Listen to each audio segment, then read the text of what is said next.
Bon Margot, satisfaite de cette soirée à Liévin? Je vais pas dire satisfaite parce que je suis une grande compétitrice et le record de France, ça commence à faire 2 ans que je l'ai dans un coin de ma tête. Donc je vais dire frustrée et j'ai la dalle clairement pour les prochaines compètes parce que j'ai envie que cette barre elle reste et j'ai envie de battre mon record et voilà, j'ai envie de pouvoir encore plus longtemps rester dans les concours pour me battre avec les meilleurs mondiales. Maintenant, je fais 65, c'est mon record en salle, c'est la 3e perf de ma carrière, je pense. Donc je vais pas cracher dans la soupe, comme on dit, et je prends ce qu'il y a à prendre. Il y a des réglages qui ont été mis en place. Je commence à 50, c'est ma plus grosse rentrée en concours depuis le début. Donc perche trop souple, un peu à l'arrache, je passe 50 quand même au premier. Donc c'est signe qu'il y a quand même des choses qui s'organisent et que maintenant, il faut passer 65 au premier, il faut passer les barres du dessus. Donc je pense un peu de fraîcheur avec là 2 meetings dans la semaine. L'idée c'est de se reposer un peu avant les élites, refaire un peu de jus pour pouvoir s'éclater là-bas. Et puis s'il faut qu'il y ait une perf, il y aura une perf. Hein. Il y a eu 63 à Bordeaux, 65. Je pense que c'est ma plus grosse saison en salle pour l'instant parce que l'année où je fais 65 en 2022, je le sors un peu de mon chapeau. Je vais changer de gamme de perches, donc je battais mon record un peu tout le temps, mais plus avec des 50 et quelques que des 60. Donc surtout 63 quasiment en rentrée. Là, je fais 65, il me reste encore au moins 4 concours, dont même 5. Donc, il y a de quoi faire et il y a de quoi trouver les bons réglages, s'éclater et puis voilà, préparer cet été parce que c'est quand même cet été qui est le plus important. Ouais, l'autre fois, on parlait à Clermont du double projet et tout ça. T'en es où? Là, ça s'accélère avec les jeux. Comment tu places le curseur entre les deux?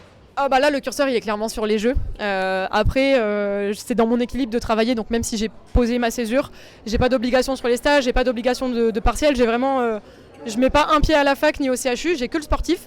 Donc ça me laisse plus de temps pour récupérer, pour pouvoir organiser mes journées, pour pouvoir si je me couche tard ou si je fais une mauvaise nuit, me lever à 11h, c'est pas très grave.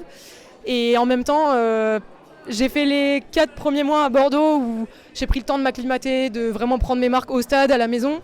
Et puis maintenant que c'est fait, je me rends compte qu'en fait j'ai encore envie d'ouvrir mes cours et j'ai envie de faire mon à côté parce que c'est ce que j'ai toujours fait, c'est mon quotidien. Et là depuis le début de la semaine, dans l'avion je ressors mes cours, dans le train je ressors mes cours, quand je suis entre 2 trucs je sors mes cours.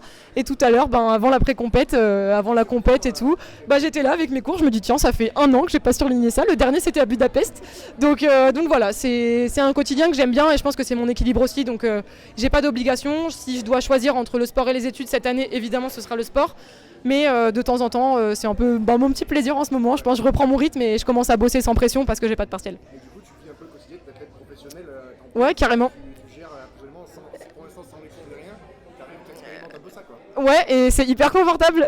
C'était un peu mon stress de me dire, ok, en septembre, je vais devoir reprendre mes études dans un nouveau CHU, des gens que je connais pas, une fac que je connais pas, donc pas forcément mes potes en amphi ou tout ça.